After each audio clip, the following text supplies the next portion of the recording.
সেদিন সন্ধ্যাবেলা জোম্যাটোতে দেখলাম একটা অফার চলছে ওয়াও মোমোতে।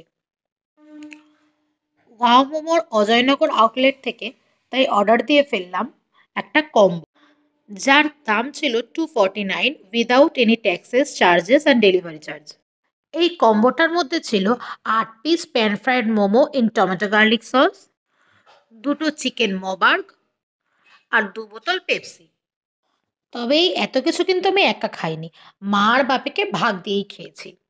মবার্গের মধ্যে ছিল দুটো প্যান ফ্রাইড মোমোর স্টাফিং, তবে চিজের পরিমাণ খুবই কম আর বানটাও আমার বেশ ড্রাই লেগেছে। তবে মোমোগুলোর সাইজে যেমন বড় বড় ছিল, খেতেও ছিল বেশ টেস্টি। মোমোগুলো ছিল ভীষণই জুসি, বাইরের কোটিংটা খুব সুন্দর নরম, আর ভিতরে বেশ ভালো পরিমাণ চিকেনের স্টাফ, আর ছিল টমেটো গার্লিক সসের পারফেক্ট একটা ফ্লেভার। পেপসির কথা আলাদা করে কি বা বলবো বলো, যেমন খেতে হয় তেমনই খেতে। মোমো প্রেমীরা কমেন্ট সেকশনে একটু হাত তোলো তো দেখি।